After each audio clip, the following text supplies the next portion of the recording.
All right. Welcome all to NAPC's latest webinar, Social Media Strategies for Historic Preservation Commissions.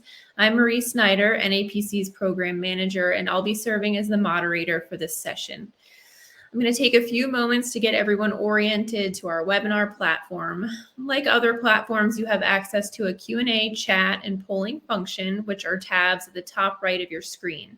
If you'd like to minimize them, click the downward arrow at the upper right corner of your screen. To bring them back up, there will be a blue chat button at the bottom right corner for you to click. To view today's presentations in full screen mode, hover over the presentation and click full. If you experience any technical issues, use the private chat function to send a message to the National Alliance of Preservation Commissions. This session is being recorded and will be available for on-demand viewing. As a registrant, you will automatically receive access to the recording shortly after the session is completed. The recordings will be available for 60 days. And now for a few housekeeping items. As you can see, continuing education credit instructions are listed on this opening slide. You can also find these instructions on the sticky message at the top of the chat tab. We've set aside time at the end of this session for Q&A. We'll get to questions as time allows. To ask a question, please use the Q&A function. If someone else asks a question you'd like to hear the answer to, give their question a thumbs up or upvote, and it will move toward the top of the list. And now I'd like to introduce today's presenters, Lauren Hukamer and Sarah Marsom. Lauren is Principal Planner for the City of Tacoma and one of NAPC's Commission Assistance and Mentoring Program trainers.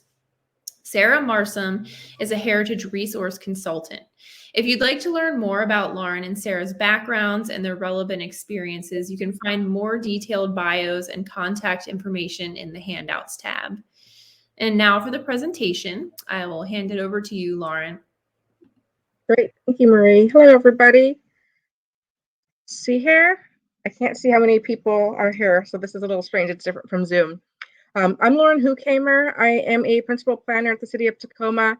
For the past 7 years, I was the Assistant Historic Preservation Officer, focusing on outreach and engagement, social media, all of that. I just switched over to be the lead for neighborhood planning, so still very focused on engagement and outreach and all of that, but a little more broad. The second half of the presentation will be given by Sarah Marsom, and I will let her introduce herself when we get to her.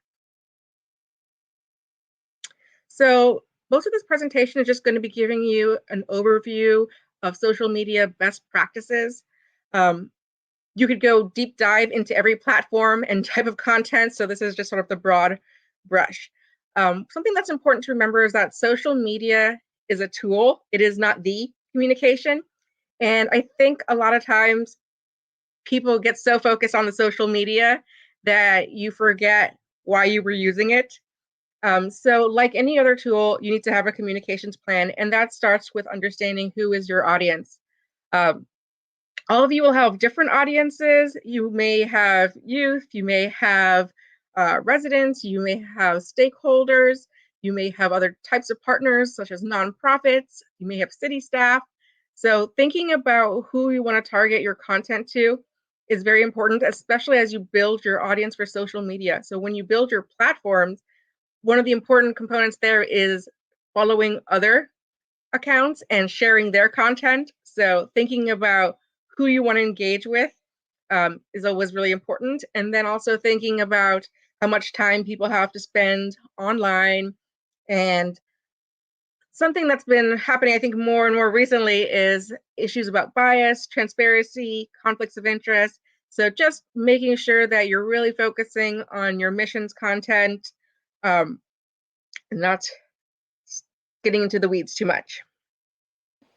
And Lauren, did you want me to launch your polls for you real quick? Oh, sorry. Yes, please. There's some polls I totally forgot to mention. All right, here comes the first one. Great. Yeah, so we just have a quick poll about your social media usage in your institution or organization. So after you understand who your audience is, it's important to know, what does your audience need? So people are drawn to content, right, that they were looking for, that meets whatever need that they have already. So I like to use Maslow's hierarchy here of that people. Oh, I've got a poll in the way now. Oops. Here, I'll read your results for you as they come in. We've got 48 responses so far. 42% of this group that has responded use Facebook, 15% use Twitter, 25% use Instagram, 1% use TikTok, 16% use YouTube, and 1% use Snapchat. Very cool. There we go. Thanks, Marie. I was having technical difficulties on the side. Yes, so as you look at Maslow's hierarchy, you can see that people have to focus on those basic needs before they can think of things such as, community, historic preservation would fall into that, right? Architectural styles. You're not going to be looking for that type of information if you are looking for basic needs, housing, jobs, education, food. So knowing what your audience is looking for, you can target that information to them. In my opinion, historic preservation is essential for building safe communities, housing, safe streets, and all of that. So really targeting that.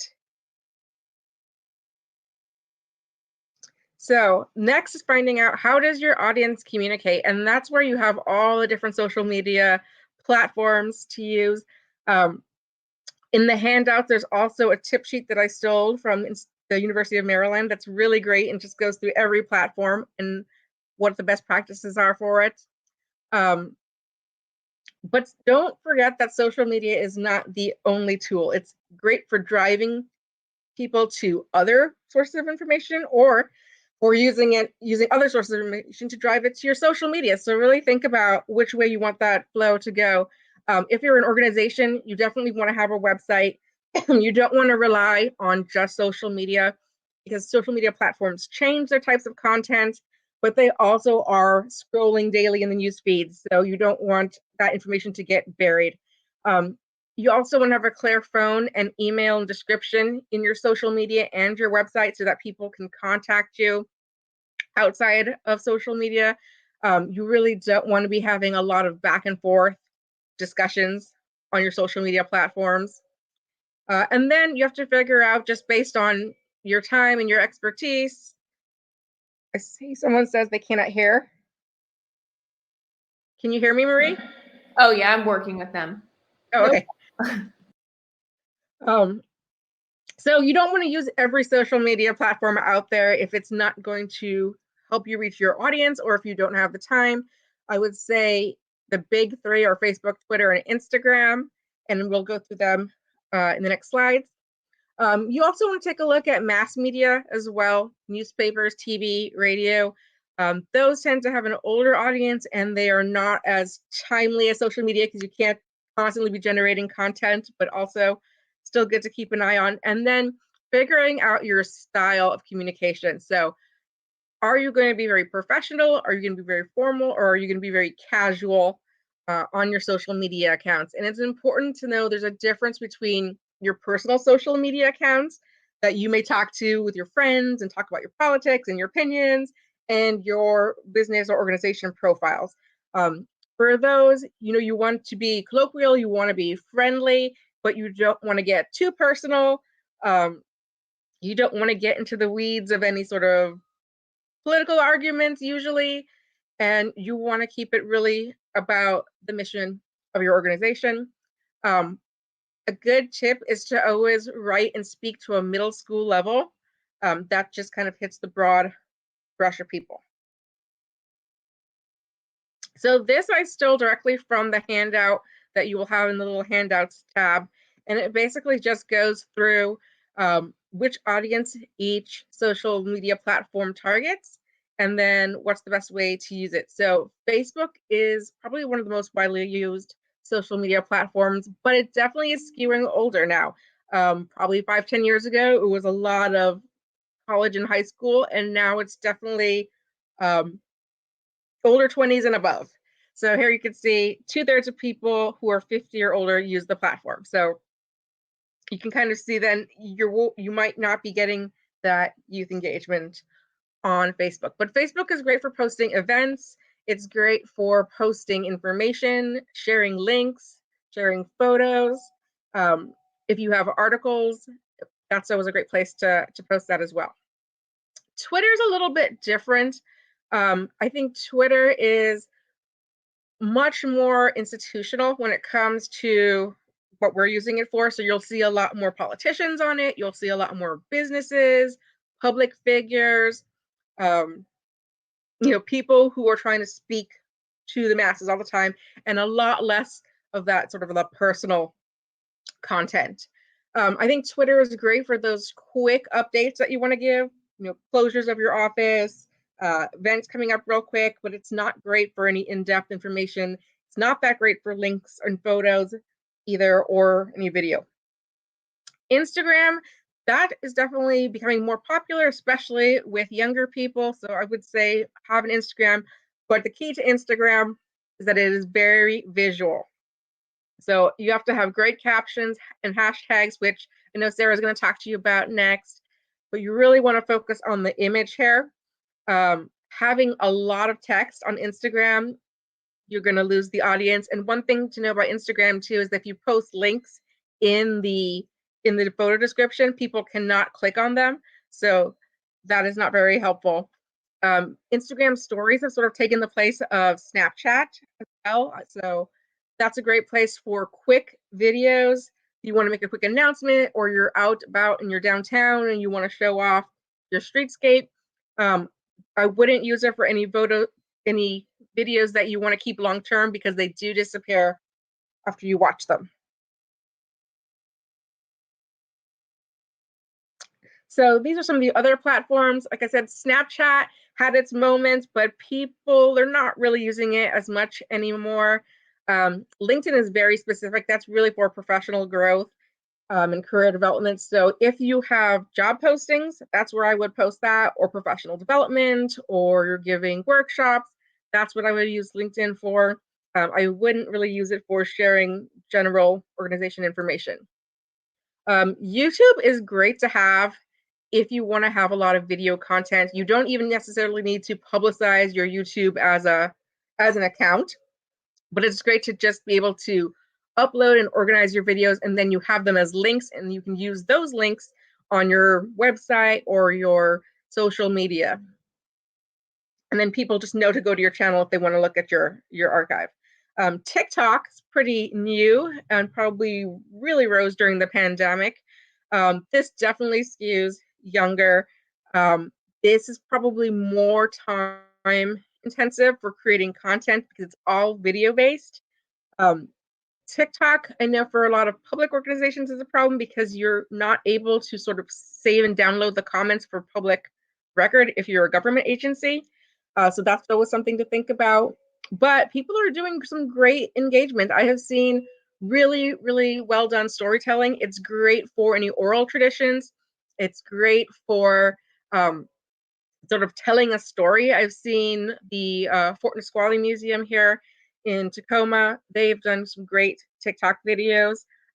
They've got living history actors who put on little tidbits there. If you're not on Native Talk, you should be. There's a lot of great oral history coming out of the Native American community there. So it can be really creative and informative, but it does take more time to develop. So the other important part of social media is networking, leveraging those community partners. So making sure that you're following partners that will enhance and also be interested in your content. So that could be your local tribe, that could be cultural organizations, local government, museums, newspapers, but you want to be sharing their content as well. So just so that you can be a sort of friendly neighbor on the social media street. So that is my contact information. I no longer work in the Historic Preservation Office, but they still exist and they still have a great Facebook and Twitter and Instagram if you want to take a look at it. You can also contact me just for general questions. And now I will hand it over to Sarah. Thanks, Lauren, for providing that lovely intro.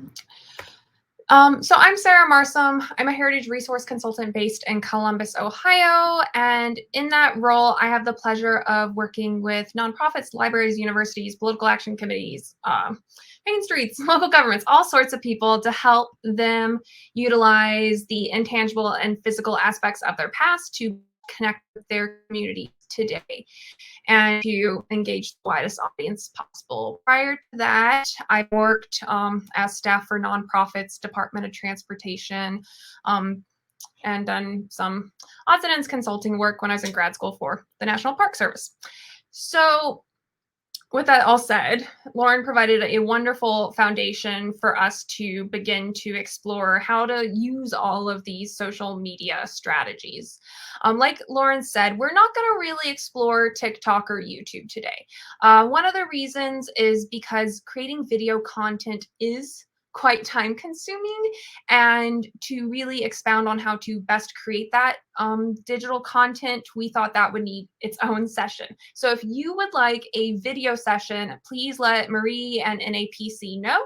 You can do that in the chat or email them directly and let them know if you would like a video content creation webinar at some point. So the tips and tricks that I'm going to show you all today have more of a focus for Facebook, Instagram, and Twitter.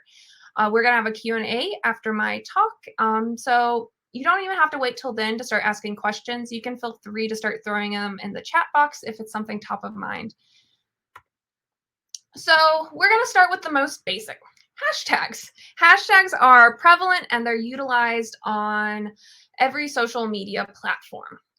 So you have some options of what to do. You can have your own hashtag. You can create something specific. You can utilize existing hashtags. You can, do all of these sorts of things. What I highly recommend for what you to do as a local organization is for you to identify what are the existing hashtags in your community. Your local tourism convention and visitor bureau likely has one. Your local library likely has one. The nonprofit groups probably have one. The city government probably has one. What are those existing ones that will help you most likely connect with your localized audience? And then what are the broader preservation and public history hashtags that exist? On this slide, and my slides have a bit more text than they typically do, but that's because they'll be distributed and for you to utilize at your disposal in the future. So here are some of the most popular hashtags that are online right now. Old House Love, Saving Places is from the National Trust for Historic Preservation, Deserve to Preserve, just historic preservation. And then you can do more specialized ones like Cinema Treasures if you have a historic theater you'd like to focus on. So how do you utilize all of these, right? On Instagram, there's a capacity of 20 hashtags you're allowed to use per image. And you don't necessarily want to use the same ones for every image because it doesn't make sense. Not every image is of a mid-century modern building, so you don't want to use that hashtag on a Queen Anne style building. So I recommend you create an Excel spreadsheet or a spreadsheet of some sort where you just have a going list of hashtags. And then that way you can easily copy and paste the ones that you want to utilize. You don't have to retain them all in your head. They're just in a simple spreadsheet to utilize. But of course, there will be some that you consistently use every single time, whether that's your specific local government hashtag or the one that you've created for preserve insert name of town. So hashtags are pretty fundamental, and people will save searches for specific hashtags on all platforms. And then that way they get notifications when some type of new content is created attached to that hashtag. So they do have value. I personally, you can see in the example image, I like to tuck them under the caption. Nobody really needs to read through my hashtags. Some people also leave them in the comments as well. So it doesn't really matter where you put them. You can put them in the text, you can put them below caption, doesn't really matter. Just know that there is a maximum number of hashtags you can utilize. Some other things that you are required to do, and I consider these requirements because Like Lauren said, we want to create accessible social media content. So image descriptions are required. And in this example from Nizlani Glass, they are a conservation studio based in Oakland. You can see that their photo description says 2 team members removing a window on the 2nd floor while a 3rd carries. It is a text description of what the image communicates. And you want to do that because it helps people who are using reading aids on social media accounts. It also helps it for people who have slower internet. The images don't necessarily quickly upload. So having image descriptions helps be an accessible entry level point. So these are very common now. People tend to put them in their captions. You'll also be prompted by Facebook, by LinkedIn, by Instagram, and Twitter as well, even though Twitter is more text focused, to integrate these. Automatically, there will be prompts. Do you want to do an image description? And many of you in the audience, I am sure, are used to doing architectural descriptions. Maybe you've done compliance work. That one sentence, front gable house, brick, blah, blah, blah, blah. Consider it just one of those quick little 1 to 2 sentences verbal description that will help paint the picture for someone who maybe is unable to fully see the image. And video subtitles are required as well. Like we've both said, we're not diving deep into video today, but closed captioning is a lot easier than you may ever expect. You can easily activate it on YouTube, as you can see with this image of Lacey Wilson dynamically talking about social media in her closed captioning. You can use it in Instagram stories. There are a lot of automated buttons, partially thanks to the pandemic, that now allow people to easily integrate closed captioning. They do have a level of accuracy issues at times if someone does not fully enunciate things based on how the programming is for that platform. A pickle might sound like something else. So if you want to have improved accuracy, you do have to invest, and that has a sliding scale of cost. So links are really important, right? And like Lauren already said, please do not be that person who puts a link in your Instagram caption. Nobody can click on that, and nobody, even your most engaged person, is going to sit and type out that link that you had in the caption. No. So you want to integrate links. On Twitter, you can have them directly in your tweets. On Facebook, you can have them integrated easily as well into your post. But on Instagram, you need to have them somewhere into your profile.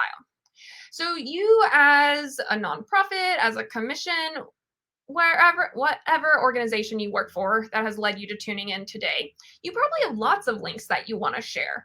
So it's worth exploring what are the options that allow you to share multiple links at the same time.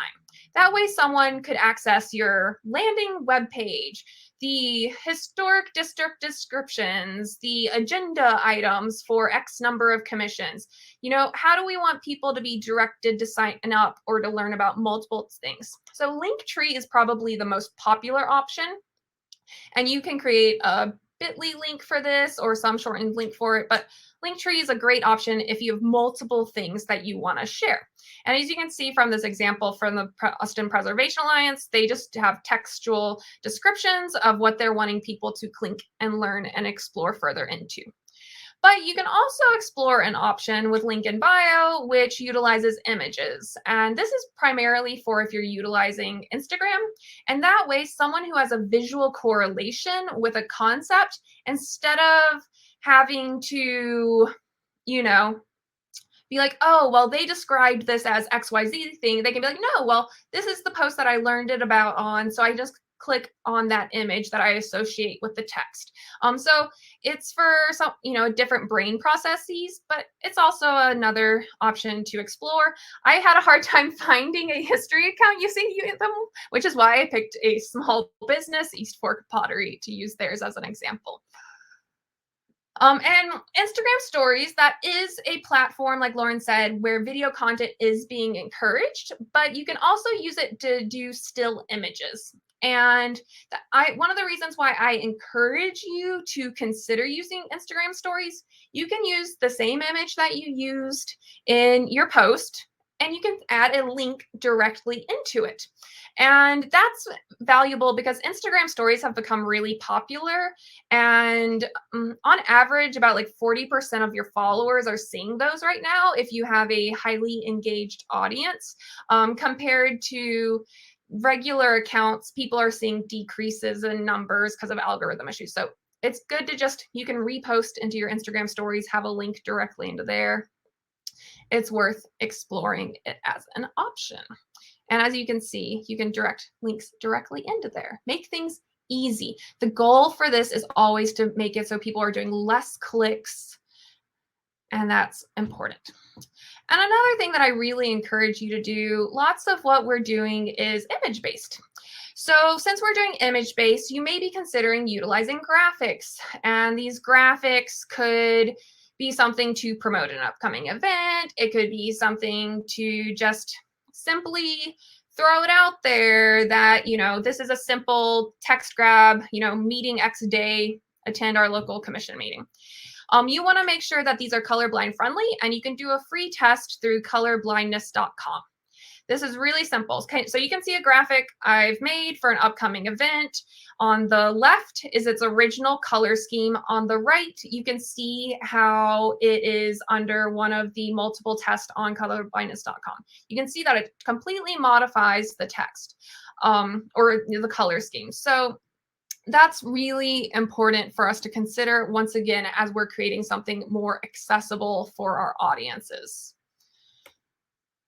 So, okay, so that was kind of just like a nuts and bolts, some tips and tricks to things to think about as we want to start to develop our content, things that increase our mindfulness as we're creating, because our goal always and forever is to be as accessible as possible on social media. So what I recommend to you all is I recommend 2 to 3 posts a week on your platforms. The reason why I say 2 to 3 posts a week is because I know you all are busy. You're swamped with work. You don't have the ability to be a part-time marketing agency for your organization. So 2 to 3 posts a week is enough to stay consistent. The key is being consistent on your platforms, because consistency on the platforms leads to views. If you abandon your account for 3 months, let's just say 3 months, you go on an extended vacation, good for you. You abandon it for 3 months. When you log back on and start posting again, less people are going to see your post. It's really important to recognize that you have to acknowledge that the algorithms exist, and you have to play the algorithm game, which is posting consistently. And I suggest 2 to 3 a week because that's enough that you are alive, but it's also less overwhelming for you. So in order to do this and make it even less overwhelming for you, we want to schedule time on your calendar like you would any other task. Social media is not an add-on.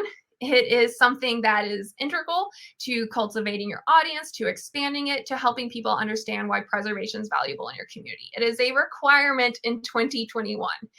And then we want to create a schedule. We want to create a strategy. So our strategy for social media ties into creating a content calendar. So the strategy is identifying what our goals are for our social media. Are we wanting to increase awareness that historic designation exists and people need to apply for architectural review? That could be a goal. Are we just wanting to raise general awareness for preservation? That could be another goal. Are we wanting to raise awareness for intangible heritage in our community? That could be a goal. What are all of our goals for having this social media? If you are a non-governmental agency, your goal would be advocacy. But, we meet our list of our goals, and that'll help us create a content calendar. And I really recommend creating a content calendar because it helps you create the voice.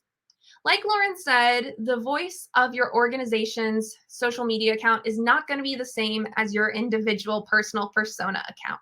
You want to create a content calendar so that you're creating a consistent schedule, so that you're creating a consistent voice, and that you are staying on top of things. And creating this content calendar will also help for if, say, you go on vacation and your coworker has to pick up your slack while you're away enjoying the beach. So let's look at an example of a content calendar, and you're welcome to utilize or modify this, whatever you want.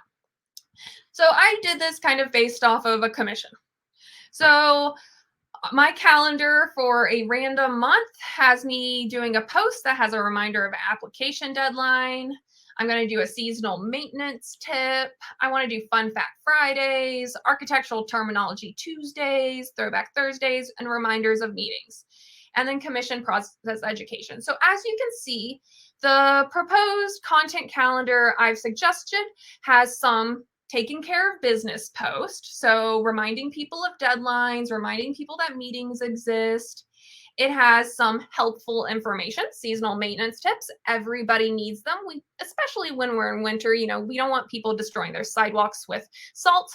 And then we also have fun facts, because while you are likely in attendance a government worker, you're also fun, and you are a repository for amazing information that people want to know. You have really cool histories of the structures that you are helping to preserve. So let's share this information. Those designations should not be sitting dusty on your shelves. They should be getting out there and in the public.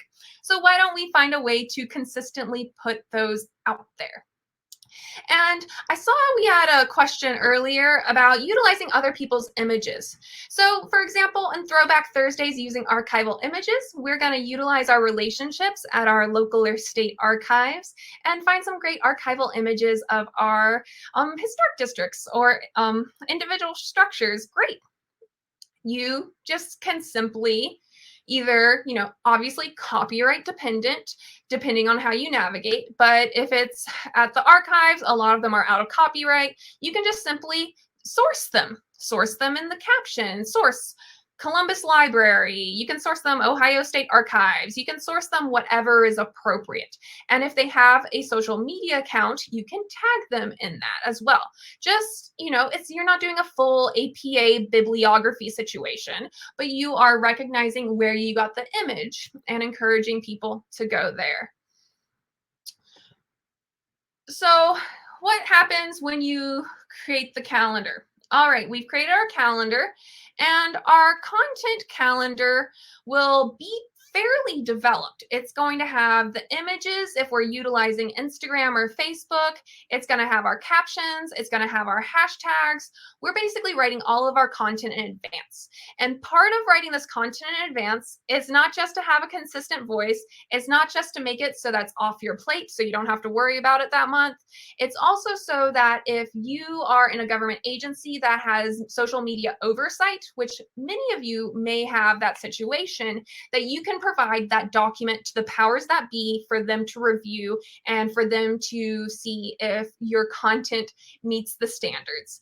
And the standards obviously will vary based on each city, based on what they find is appropriate or not.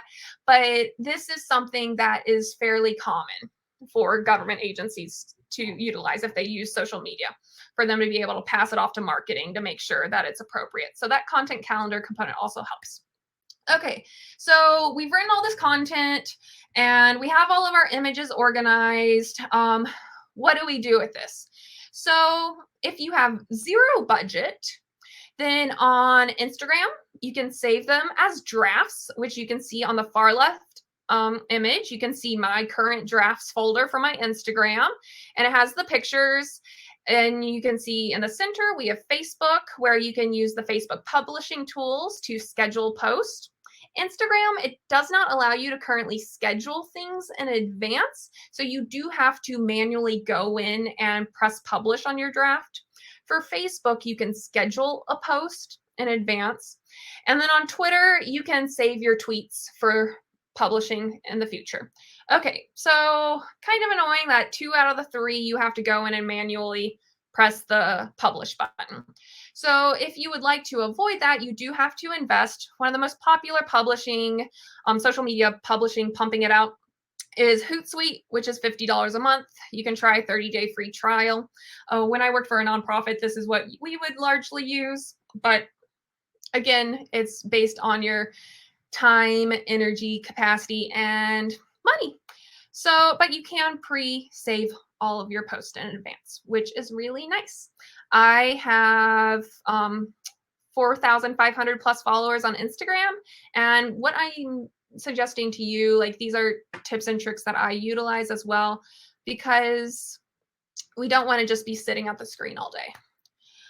All right, so we've posted. Great, you are awesome. You have created content, you have used hashtags, you've used image descriptions, you are kicking tush.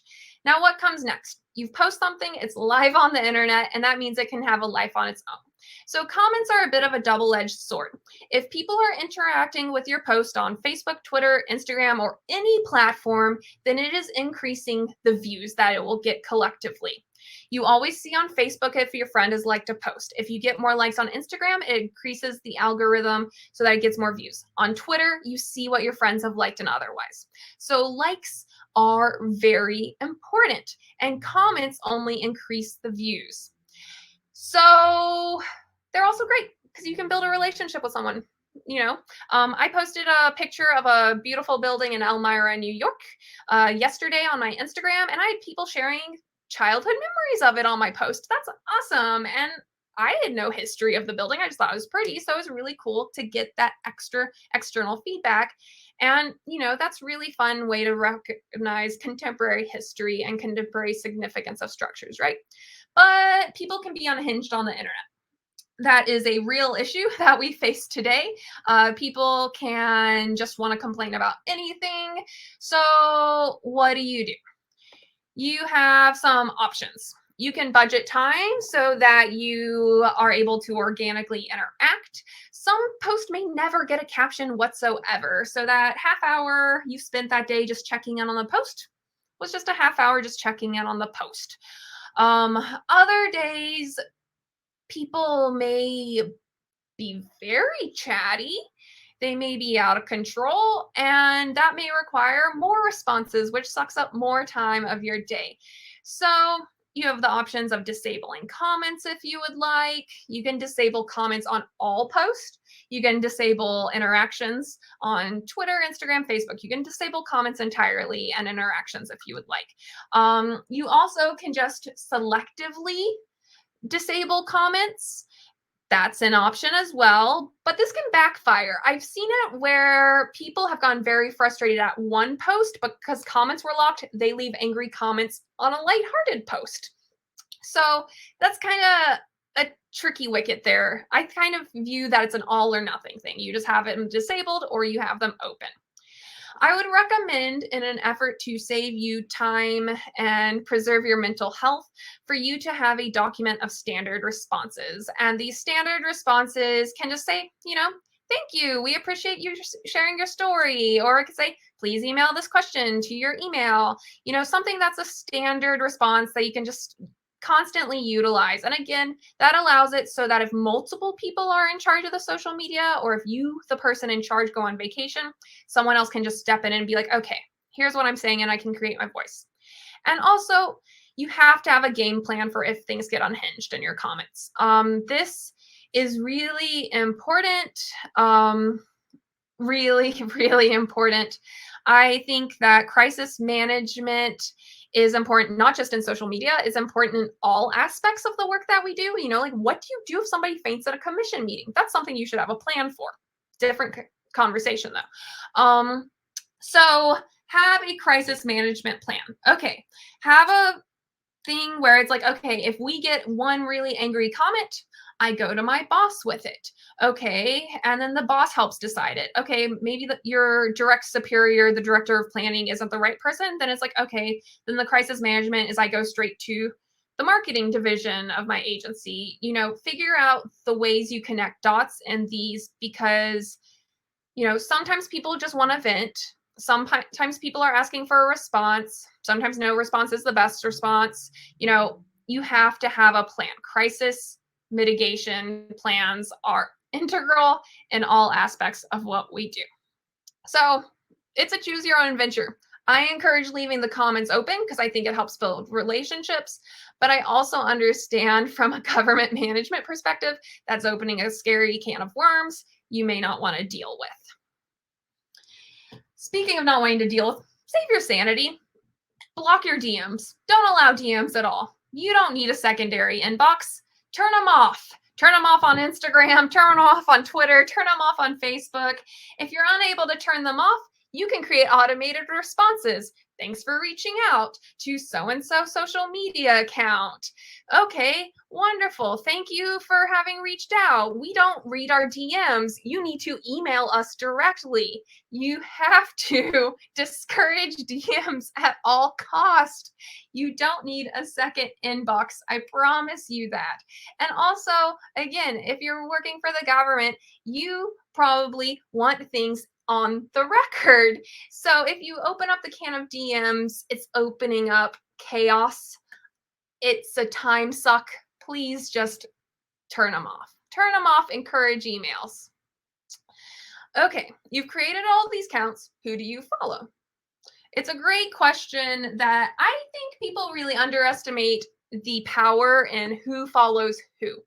People can check and see who follows who. So that's really important. You could just pull a Beyonce and follow nobody. That is always an option for you. But I would encourage you to follow your peers. This would be your local or state preservation nonprofit, your local or state history group, your local or state archivist group, your city government social media pages, your regional history preservation group, National Park Service, National Alliance Preservation Commissions. Follow these types of groups just because, you might enjoy the content, but also because I feel like it helps reestablish your relationships with these other groups. And it also reinforces you guys are topical experts. You're staying on top of what's happening. So these are the types of groups that I would recommend that you follow on social media. I do not recommend that you follow businesses or individual accounts. Do not follow anybody who may potentially apply for a certificate of appropriateness from you. You do not want it ever to look like you are playing favorites. And I know this from personal experience. When I was working for a preservation nonprofit for the oldest designated district in Ohio, we followed businesses. And one of the businesses was wanting to do an outdoor patio. And, we were following them, and people were like, well, clearly you like them. You follow them on social media. You're not going to be coming in with an unbiased perspective. And it really was wild the way people were grasping at straws to try and show a lack of bias and to try and show that we as an organization weren't doing what was right for the community. So that's why I highly discourage you following those sorts of accounts. Like, I've personally experienced multiple months of it being very stressful when your social media is getting analyzed. So just play it safe. Follow other preservation history, those sorts of groups. Don't open the can of worms for yourself. And we also have to remember that we're wanting to drive people to our social media. I personally will look at a government agency's website and look and see if they have any social media accounts. If I can't find it on their webpage, then I'm probably like, oh, it doesn't exist. So make sure to have social links on your website so that people can look there and see where all you exist. This is very easy for anybody who's in charge of managing a website to do. I have to manage my own website. This is easy. This takes like 5 seconds flat. It's no big deal. Anybody doing web content management is able to do it easily. And if they say they can't, then maybe they're not the best person for the job. So please don't forget that you have to encourage people to come and visit your web presence. It's not just about the hashtags. Hashtags are great and help with organic follows, but you also want to deliberately lead people to follow you. So if you're still feeling a bit intimidated, I have 5 final tips before we transition into our Q&A. So tip number 1, what content do you already have in existence? Think about it. I told you, you already have the historic designations. You already have a wealth of research in existence. You already have web pages that have explanations of what a certificate of appropriateness is, that have explanations of what your agency does. You already have a ton of written and approved verbal text content. Let's use it. You don't have to use the entire historic designation in a singular caption. You can't fit 20 pages in 200 characters, but you can take little tidbits. And from the content calendar, we're, doing historic fun facts every other Friday or every Friday. You can piecemeal a story over like 3 months and just encourage people, learn more, stay tuned next week, want to learn even more. We started telling this story last week. You can just scroll to our previous post. Let's reduce, reuse, recycle content.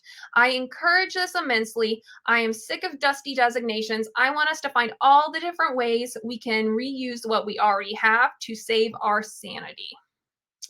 Another tip, creating and finding visuals to go along with what you do can seem like an arduous task, but in an era where we are stuck at a desk, I recommend you tack on an extra half hour when you have site visits to just go for a stroll around your district. Or you can schedule an hour to explore your library's digital archives and just download, schedule specific time to stockpile your visuals that you want to do and create a photo folder associated with them. So your photo folder can be sorted depending on how your brain works, obviously. So you can sort things based on style. You can base them on what type of content you think it'll want to be. Maybe it's tied to seasonal maintenance, and then you have all your DIY in need of TLC post, on that one, your archival image folder, have things sorted in a way that you can easily go and reference them.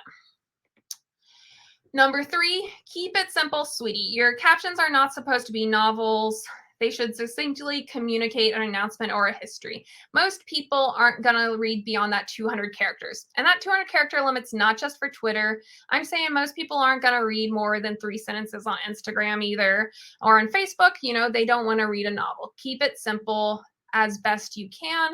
It's invaluable. It's important. And again, that's part of why we have links to drive people to the links for them to learn more and learn the full story, to learn the full application process. Really just keep it simple as best you can. I know, yeah, if you follow me, you're probably like, but Sarah, you do long captions. And it's like, yeah, because I have like 5 people who read the long captions and they're my friends. Most people don't scroll beyond the first couple of sentences. All right, visual quality matters. If you've done compliance work, I know that your pictures aren't necessarily the prettiest. I've seen them. I've taken those questionable photos myself. We need nice images, whether it's our photos, whether it's our graphic design. Don't be afraid to use Canva. Canva is a free graphic design platform that you can utilize if you want something that's just bold and says, deadline, so-and-so time. Just visual quality matters. Nobody's going to stop for a blurry image. It's also, don't be scared of filters. Filters are cool. Filters are fine. It's the day of social media. I'm not saying use like the Snapchat dog face filter on your feed, but if it's a overcast day, you can brighten it up and turn the shadows down. So visual quality matters. Please, please. I've seen some real squirrely preservation accounts where like the graphics are cut off so you can't even fully read the text. Please look up the social media graphic sizes. You can Google easily and find out the sizes for Instagram stories, the sizes for Twitter to maximize the visuals. Size things appropriately. For my sanity, for your sanity, you don't want to look sloppy. And my final big tip is, like Lauren said, social media can help build relationships. And I know that lots of you may feel hindered by what you're allowed to do as a government voice, but your nonprofit friends may have some more flexibility than what you do. And that's why you're going to follow them through the social media accounts. They're going to follow you. They're going to encourage people to follow you for the updates on when commission meetings are, for all sorts of quality content that you're going to be producing. But it's really great because you can just ask them for feedback. Ask them what they think you should be telling as seasonal maintenance issues. help them help you, and vice versa. If you are not allowed to on the record say anything regarding a building you're very concerned about being demolished, maybe they can. You can just share the agenda and then they can share it and say, pay attention to number 3. Whatever the case is, just remember that social media can really build relationships in meaningful ways that you would never expect. You can use it to promote when you have openings on your review board. You can just use it to promote all sorts of things, and you never know who you'll find, because I think you've all seen in the past 18 plus months, a lot more people have come to review board meetings because of the internet access versus going in person.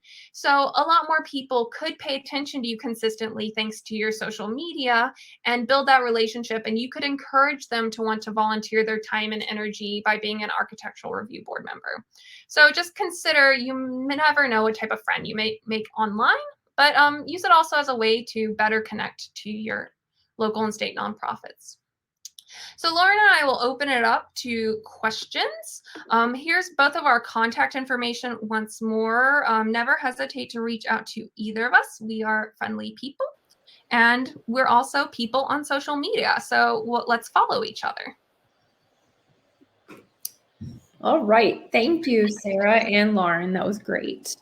We have a few questions in the Q&A. So if anyone has other questions, please make sure that you're putting it in the Q&A box. So the first one is from Laura Renwick. City leaders in my community want to control the official messaging and are extremely reluctant to allow the Preservation Commission to have any kind of independent social media presence. Any suggestions on convincing them of the value of letting us use this resource to reach the community? I think I can take that one because I recently had that struggle when I first started in Tacoma. People were really hesitant in the government to have a social media page. What's it going to say? Is it going to end up, in drama? Is it going to be public record? And I think what really helped is, one, establishing who's going to manage it. And do they know how to manage it properly? Have they had any media training with your media office or your marketing team?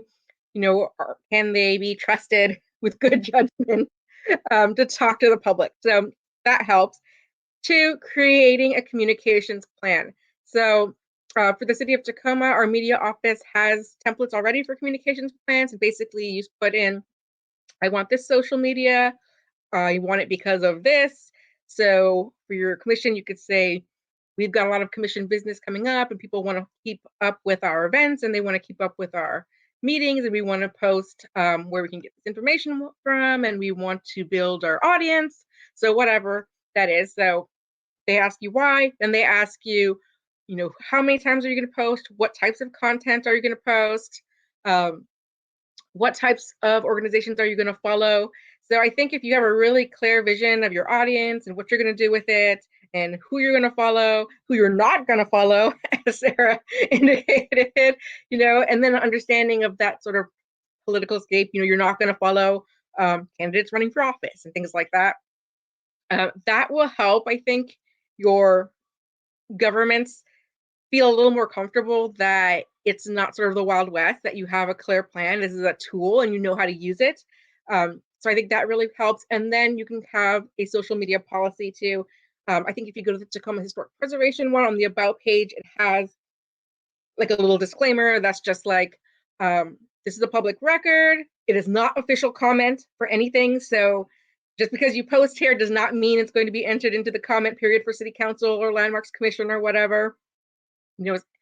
And it has some, behavior guidance. So like no foul language, no racism, no whatever, starting fights. And we have the ability to delete those comments if it's inappropriate. I think that's a great idea what Sarah said too about just saying no DMs. And I think that will also help your governments feel more comfortable that you won't be having any shadies sliding into those DMs because it can get crazy on there. So that's really helpful as well. And I think just being really clear about how you're going to use it, what you're going to use it, what kind of content you can develop. I think that really goes a long way. Yeah, and I would just reinforce having a content calendar to have examples of what your type of content will be, and saying we will be reusing language that already exists frequently. We are using consistent language that's been pre-approved. I think that kind of stuff really helps. And, once you've built up Especially trust, that then you can crisis go back. management plan. The crisis management plan that you talk, I've sat down with our media office and it's like, this person is bombing us with whatever, and we draft a response together that we're going to use. And so I think that helps too, if you're, if your leaders know that you're not going to be flying off the handle if something controversial happens. When Lauren and I were doing the planning meeting for this, we were brainstorming some local governments that really successfully have utilized social media, and we'd encourage all of you to look up San Antonio's Historic Preservation Commission. They're on basically every platform that exists. So check out and see maybe what type of tone they use, or what, you can reach out to them and see what their crisis policy is. Reach out to Lauren and find out more about hers. I'm sure everyone will be happy to share that. All right, thank you. And Teresa Smith had asked if the presentation will be made available. And just for everyone who's watching this live and for those who are seeing the recording, you can download the slides for this presentation from the handouts tab, as well as the webinar landing page. So if you go there, it's there for you to download. If you have any issues, you can email us directly and we will share it with you. But you can easily do it right now if you click on the handouts tab. I just want to get that out there. And then we have another question from Cheryl Harper. Should a historic commission have its own social media accounts or work with the township accounts? We want to raise the profile of our commission.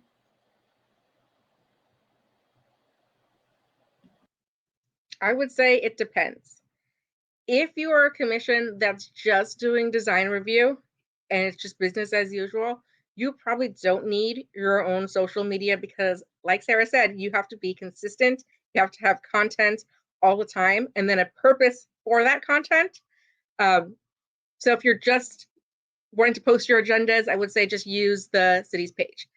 If you've got a full program, events, engagement opportunities, other ways to get involved, other, opportunities for people to interact with you, then you want to have your own Facebook page, because you're building an audience for a purpose to drive them to whatever the content is that you're developing.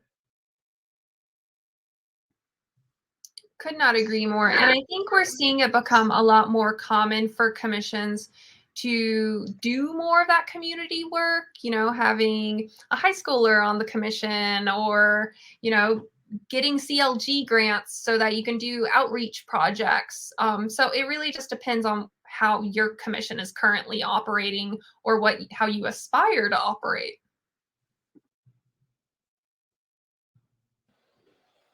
All right, thank you. So I don't see any other questions. There was a comment in here from Teresa earlier. Great information. It's just hard when you work within a government. So I don't know if you have, any other tidbits to add to that, Lauren or Sarah, while you think on that. If anyone else has any other questions, now is the time to ask. But in case you think of any later, you can find Sarah and Lauren's information in the handout section just under their bios. I think just a quick comment to that. I think a lot of people, especially who did not grow up in the social media age, feel like it's sort of the Wild West for teens to post crazy stuff, right? And I think we've all seen that actually social media is a communication tool.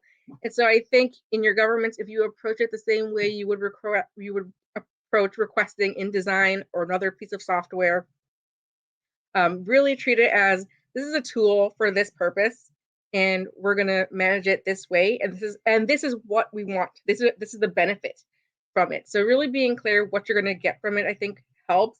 same as you would if you were requesting, ArcGIS, any of that. Not getting lost in the fact that it's social media. I think social media, like I said, it just becomes like it's its own world, and just remembering that it is a way to communicate. It's also worth pointing out how social media can assist with some of your current concerns. What are the age demographics of who serves on your commission? For example, could this help recruit people who are under 40 to be volunteers and be a part of the community? I think it's really worth exploring. And like Lauren said, you are going to reach different demographics based on the social media accounts. You can find most state historic preservation offices on Facebook. On other accounts, not as much. And I even know of one state that got kicked off Instagram by the head of their marketing, because they're below in the pyramid of things. But I think you can identify some of the issues you currently have, whether it's getting public feedback on big development projects or recruiting commissioners or whatever the case is. And you can argue that social media can help solve these problems. Granted, I'm a child of MySpace, but if you want to reach people under 40, you have to do it. And if you want to expound further, you can explore newsletters. And like I said, YouTube, which is the second most popular search engine beyond Google, there's all different ways you can use it, but it can solve some problems, even if you can have some headaches establishing it. All right. Thank you to you both. I think that concludes our questions. So if there are no further questions or comments, then we will go ahead and close this out for the day. But as I said, recording will be sent out via email once it becomes available. So if you want to go back and watch this, you'll be able to do that. You can also view the chat in the recording as well. You will receive a certificate of completion automatically if you're attending this live. So that should probably go to your email around 2:45 today. Please stay tuned for information on our future webinars. We'll be sharing those. If you are not currently a member of NAPC, I would definitely encourage you to think about joining, and I'll send out a little offer here. We are going to be offering these webinars on a regular basis, and they will be available for continuing education credit and viewable live or on demand. So please consider joining NAPC. And if you're already a member, thank you very much. And thank you all for joining us today. Thank you to Lauren and Sarah for the great information. And we hope to see you again soon for the next one. Thank you for having us. And I'd like to plug, just because I'm in Ohio, make sure to come to Cincinnati for Forum next year. Yes, thank you. And we'll be sending out additional information on that soon. So thank you for reminding me, Sarah. So definitely, if you are a member of NAPC, you'll be getting that information. And we'll be sending out general information as well to anyone who is on our mailing list. Oh, sorry, there's a question here. It's a comment from Edward Ashley. We have a brand new commission. We'll use this to help educate new members. Thanks. All right. Thank you, Edward. All right. Well, I hope everyone has a great rest of the day.